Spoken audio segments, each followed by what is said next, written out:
Zay ny no mamadika antsika any amin'ny lafim-baovao hafa tanteraka tafatsangana ny AMPR Mada na ilay antsoina hoe Association de médecine physique et de réadaptation izay ivondronan'ireo mpitsabo mahakasika ny fanarenana ara-batana ismo ny kongresy iraisam-pirenena izay ho tanterahan'izy ireo ny faha-efatra amby roapolo hatramin'ny faha-valo amby roapolo ny ty volana ity. Zava-dehibe ny fampiatiana ny olona trapaham-pisimbanana. Miabetsaka raha ny fantatra ireo zaza trapaham-pisimbanana no raisina an-tanana eo anivon'ireo sapan-draharaha miandraikitra ny fanarenana ara-batana noho ny antony maro samihafa raha tsy laza afa-tsy ny paralysie cérébrale. Antony iray nahatonga ny fikambanan'ireo mpitsabo misahana ny fanarenana ara-batana ikarakara kongresy iraisam-pirenena ny faha-efatra amby roapolo hatramin'ny faha-valo amby roapolo ny volana martsa eny amin'ny trano fandraisam-bahiny Panorama. Fotoan'ny kongresy zany dia mikasika ny tontolon'ny fanarenana ara-batana satria fivondronan'ireo dokotera izay miasa ao anatin'izay sehatra ny fanarenana ara-batana sy ny fampiatiana ny olona manana fahasembanana zany no tena horesahana zany fanentanana ny tsaravabe-bahoaka ireo dokotera namana ireo mpitsabo namana momba ny tontolon'ny fahasembanana zany ary miopana indrindrindrindra amina thème anankiray izay ny paralysie cérébrale na fantatry ny dokotera hoe infirmité motrice cérébrale na ampiasa angamba dia ny fahasembanana vokatry ny favoazan'ny ati-doha satria zany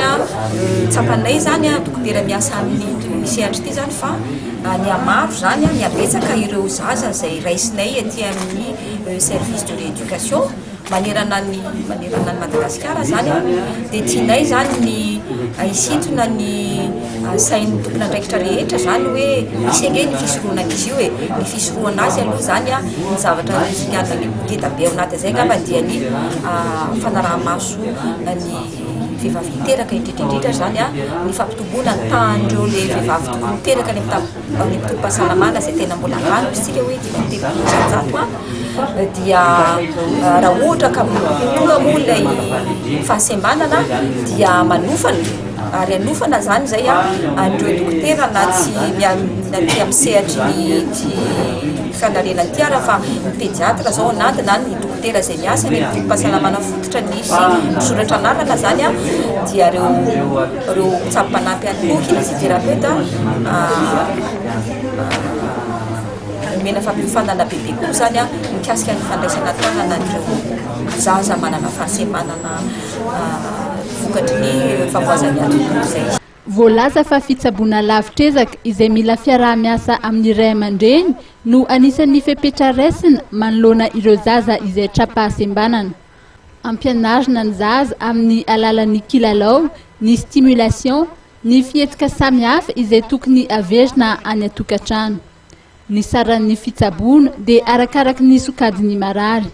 Raha olona tena sahirana dia maimaimpona izany. Raha sahiran-kirana dia $100 isaky ny séance izay tokony atao ety amin'ny centre de rééducation indroa isan-kerinandro ary ho an'ny be sy ny maro kosa dia $10 isaky ny séance izany. Any an-dafy dia efa misy ny fanafody azo tindromina amin'ny ankizy ho fanarenana ny kilemy saingy vetivety ihany dia lefy ny asany. Ny eto amintsika ankoatr'ireo fepetra efa raisiny eny anivon'ireo sapan-draharaha manokana misahana ny fanarenana ara-batana dia ezaka iray lehibe ny ampiroboroboana ny antsoina hoe adaptation à base communautaire na ny fandraisana an-tanana ny olona trapaham-pisimbanana anivon'ny fiarahamonina.